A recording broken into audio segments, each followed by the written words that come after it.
சண்டைக்கோழி serial நாளைக்கான எபிசோடில் என்ன நடக்க போகுதுன்னு பார்க்கலாம் வாங்க. அதுக்கு முன்னாடி என்னுடைய சேனலை நீங்கள் சப்ஸ்கிரைப் பண்ணலைன்னா மறக்காமல் சப்ஸ்கிரைப் பண்ணிக்கோங்க. பக்கத்தில் இருக்கிற பெல் பட்டனையும் ப்ரெஸ் பண்ணிக்கோங்க. புவனா கிட்ட வந்து அந்த குரி சொல்கிற மாதிரி வந்திருக்கிற அந்த லேடி வந்துட்டு சொல்லிட்டு இருக்காங்க. அவங்க வீட்டில் இருக்கிற மொத்த டீட்டெயில்ஸுமே வந்து சொல்கிறாங்க. சொல்லிவிட்டு மகாவை பற்றி கேட்குறாங்க. மகாவோட கையை பார்த்து நான் சொல்கிறேன் அப்படின்னு சொல்கிறாங்க. அதனால் புவனா வந்துட்டு மகாவுக்கு கால் பண்ணி பார்ப்பாங்க. ஆனால் கால் வந்து ரீச் ஆகாது.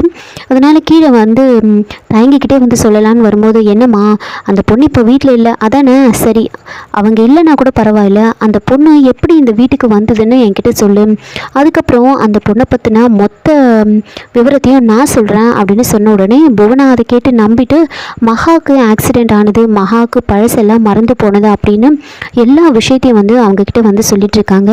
இன்னொரு பக்கம் மகா வந்துட்டு அந்த ரிசப்ஷனிஸ்ட்கிட்ட எல்லாத்தையுமே வந்து விசாரிக்கிறாங்க. விக்ரமை அட்மிட் பண்ணது காளிமுத்து தான் அப்படின்னு கேட்டுட்டு அவங்களையும் வந்து அதே டேட்டில் தான் அட்மிட் பண்ணியிருக்காங்க அப்படின்லாம் வந்து தெரிஞ்சுக்கிட்டு அங்கேருந்து ரொம்ப வேகமாக வெளியில் வந்துட்டுருக்காங்க. அதே ஹாஸ்பிட்டலுக்கு கரெக்டாக செல்லம்மாவும் வராங்க. ரெண்டு பேரும் ஆப்போசிட் சைடில் நடந்து வந்துட்டு இருக்கும்போது ரொம்ப வேகமாக வந்து ரெண்டு பேர் இடிச்சுக்கிறாங்க. இடித்த உடனே மகாவும் செல்லம்மாவும் மாற்றி மாற்றி சாரி கேட்குறாங்க. அப்போ அந்த இன்ஸ்பெக்டர் செல்லம்மா வந்துட்டு மகாவை பார்த்து கேட்குறாங்க, உங்களை எங்கேயோ பார்த்த மாதிரி இருக்கே, உங்கள் பேர் என்ன அப்படின்னு கேட்க, என் பேர் காவேரி அப்படின்னு சொல்கிறாங்க. சரி, என்னை பார்த்த மாதிரி இருக்கா, உங்களை எங்கேயோ பார்த்த மாதிரி இருக்குது அப்படின்னு சொல்லி கேட்குறாங்க. அப்போ மகா வந்துட்டு இல்லை எனக்கு அப்படிலாம் தெரியல அப்படின்னு சொல்லிட்டு அங்கேருந்து போயிடுறாங்க. வெளியில் வந்து யோசிச்சுக்கிட்டே இருக்காங்க. இப்போ இன்ஸ்பெக்டர் செல்லம்மா ரிசப்ஷனிஸ்ட்கிட்ட போயிட்டு விசாரிக்கிறாங்க. இந்த மாதிரி இந்த மாதம் 15ஆம் தேதி ஒரு ஆக்சிடெண்ட் நடந்திருக்கு. அந்த ஆக்சிடெண்ட்டில் வந்து ரெண்டு பேரும் வந்து இங்கே அட்மிட் பண்ணியிருக்காங்க. அதை பற்றின எனக்கு மொத்த இன்ஃபர்மேஷனும் வேணும் அப்படின்னு சொல்லி கேட்குறாங்க. உடனே அந்த ரிசப்ஷனிஸ்ட் வந்து, இப்போ தான் மேடம் இதை பற்றி இன்னொருத்தவங்க கேட்டுட்டு போனாங்க அப்படின்னு சொன்ன உடனே, யார் கேட்டது, எப்படி இருப்பாங்க அவங்க அப்படின்னு கேட்குறாங்க. மேடம் கிரே கலர் ட்ரெஸ் போட்டிருந்தாங்க, ஃபுல் ஃப்ராக் போட்டிருந்தாங்க அப்படின்னு சொன்ன உடனே இன்ஸ்பெக்டர் செல்லம்மா வந்துட்டு ஓடுறாங்க. வெளியில் ஓடி வந்து பார்க்குறாங்க. ஆனால் அதுக்குள்ளே மகா வந்து ஸ்கூட்டி எடுத்துகிட்டு அங்கேருந்து போயிட்டுருப்பாங்க.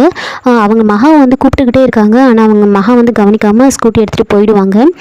உள்ளே வந்து திரும்பவும் ரிசப்ஷனிஸ்ட்கிட்ட விசாரிக்கிறாங்க. அவங்கள யார் அட்மிட் பண்ணது, அவங்களோட ஃபோன் நம்பர், அட்ரஸ்னு மொத்த டீட்டெயில்ஸும் எனக்கு வேணும் அப்படின்னு சொல்லிட்டு அந்த ரிசப்ஷனிஸ்ட்கிட்ட எல்லா டீட்டெயில்ஸையும் வாங்கிட்டு அங்கேருந்து வந்து கிளம்புறாங்க. வெளியில் வந்ததுக்கப்புறமா வந்து உடனே வந்து நந்தினிக்கு வந்து கால் பண்ணுறாங்க. கால் பண்ணி பேசுகிறாங்க. நல்ல வேலை நீ உடனே ஃபோனை எடுத்துட்ட, அப்படி மட்டும் எடுக்கல கண்டிப்பாக உன் மேலே தான் சந்தேகம் வந்திருக்கும் அப்படின்னு சொல்கிறாங்க. நந்தினி ஒரு மாதமாக வந்து நான் அவங்க ரெண்டு பேரையும் தேடிட்டு இருக்கேன் அப்படின்னு சொல்லியிருப்பாங்க. நான் இந்த கேஸை கையில் எடுத்து எனக்கு 3 நாள் தான் ஆயிருக்கு. ஆனால் அதுக்குள்ளே வந்து எனக்கு ஒவ்வொரு டீட்டெயில்ஸாக தெரிய ஆரம்பிச்சிருக்கு. உன் பையனும் மருமகனுக்கும் ஒரு ஆக்சிடெண்ட் நடந்திருக்கு. அந்த ஆக்சிடெண்ட்டில் அவங்க பழசெல்லாம் மறந்துருக்காங்க. அவங்கள ரெண்டு பேரையும் வந்து ஒரே ஹாஸ்பிட்டலில் தான் அட்மிட் பண்ணியிருக்காங்க. இப்படி எல்லா டீட்டெயில்ஸையும் நான் கலெக்ட் பண்ணிட்டேன். ஆனால் நீ ஒரு மாதமாக தேடுறேன்னு சொல்கிற, ஆனால் உனக்கு எதுவுமே தெரியலன்னு சொல்கிற, இங்கே தான் எனக்கு சந்தேகமாகவே இருக்குது அப்படின்னு சொன்ன உடனே நந்தினி வந்துட்டு, என்ன இது, இவளுக்கு எப்படி இந்த விஷயம்லாம் தெரிஞ்சிருக்கோம் அப்படின்னு வந்து ரொம்ப ஷாக் ஆகி யோசிச்சுட்டு இருக்காங்க.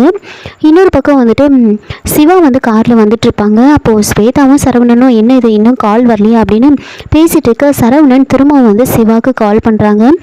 கால் பண்ணி வந்து கேட்குறாங்க, இந்த மாதிரி நான் ஃபோட்டோ அனுப்ப சொல்லி சொன்னேன், என்னாச்சு அப்படின்னு கேட்க, இவன் வேறு ஏன் பிரச்சனை புரியாமல் ஃபோன் பண்ணிகிட்ருக்கான், இவன்கிட்ட என்ன சொல்லி சமாளிக்கிறது தெரியலையே அப்படின்னு யோசிச்சுக்கிட்டு, இப்போ வந்து அவங்க வீட்டில் கேட்டு என்னால் வாங்கி தர முடியாது, நான் காலையில் அனுப்புகிறேன் அப்படின்னு சொல்கிறாங்க.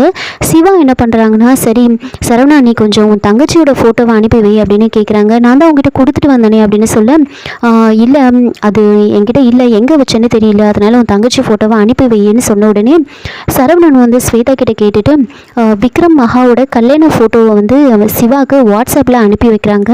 ஆனால் அவர் ஓப்பன் பண்ணி பார்க்க மாட்டார், கார் டிரைவ் பண்ணிட்டு இருக்கிறதுனால.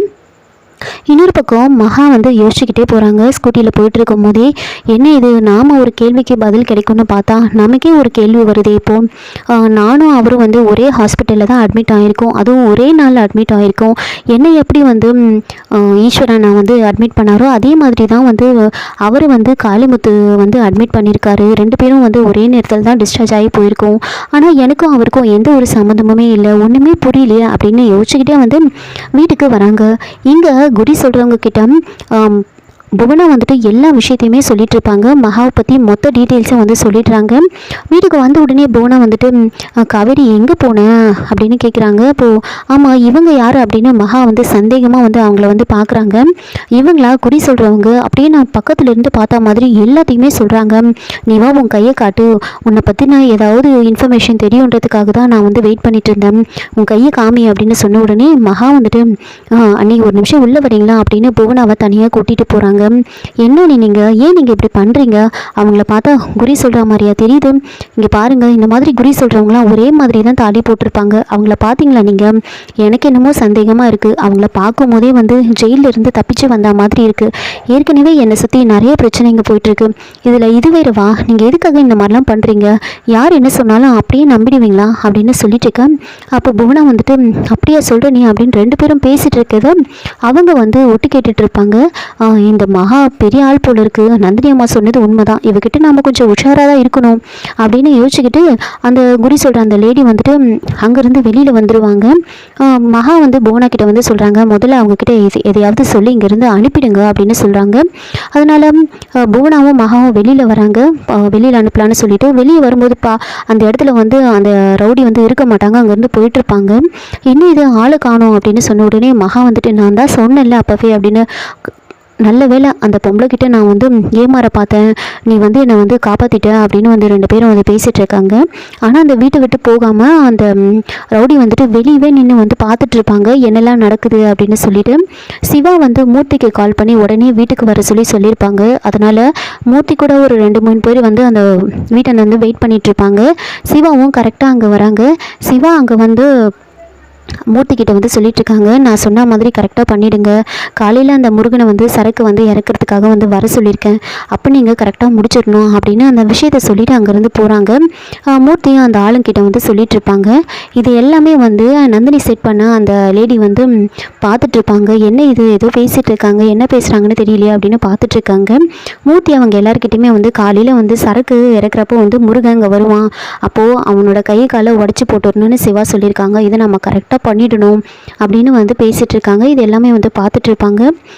அங்கே மகாவுக்கு வந்து ஒரே குழப்பமாக இருக்கும், என்ன இது ஒன்றுமே புரியல, நமக்கும் அவருக்கும் என்னதான் சம்மந்தம் இருக்குது, அவரை பற்றி நினைக்கும் போதெல்லாம் நமக்கே ஒரு மாதிரி ஃபீல் ஆகுது, இப்போ என்ன பண்ணுறது, எப்படி நாம் கண்டுபிடிக்கிறது அப்படின்னு மகா வந்து யோசிச்சுட்டு இருக்காங்க. அந்த அவங்க வரைஞ்ச அந்த டிராயிங்கை வந்து பார்த்துட்ருக்காங்க. இதை பார்க்கும்போது அப்படியே முருகனோட சாயலில் தான் இருக்குது, ஆனால் எனக்கும் அவருக்கும் எந்த ஒரு தொடர்புமே இல்லை அப்படின்ற மாதிரி வந்து இருக்கே, இப்போ நாம் எப்படி கண்டுபிடிக்க போகிறோம் அப்படின்னு யோசிச்சுட்டு இருக்காங்க. ஒருவேளை இந்த டிராயிங்கை வந்து ஃபுல்லாக முடிச்சோன்னா கண்டிப்பாக வந்து நமக்கு ஒரு விடை கிடைக்கும் அப்படின்னு சொல்லிட்டு, சரி பேசாமல் நாமளே ட்ரை பண்ணி பார்க்கலாம் அப்படின்னு அந்த 2 கண்ணையும் வந்து மகா வந்து வரைய ஆரம்பிக்கிறாங்க. அப்படியே கொஞ்ச நேரம் யோசிச்சு பார்த்து வரைஞ்சிக்கிட்டே இருக்காங்க. கடைசியாக வந்து ஃபுல்லாகவே வந்து வரைஞ்சி முடிச்சிருவாங்க. வரைஞ்சி முடிச்சதுக்கப்புறமா அப்படியே விக்ரமோட ஃபேஸை பார்த்த உடனே வந்துட்டு அப்போ தான் யோசிக்கிறாங்க, அந்த ஃபேஸை பார்த்த உடனே வந்து பயங்கரமாக வந்து மகா வந்து ஷாக் ஆகுறாங்க. இதோட இந்த எபிசோடை வந்து முடிச்சிருக்காங்க. என்னோட ரிவ்யூ பிடிச்சிருந்தா லைக் பண்ணுங்கள், மறக்காமல் சப்ஸ்கிரைப் பண்ணுங்கள். தேங்க்யூ.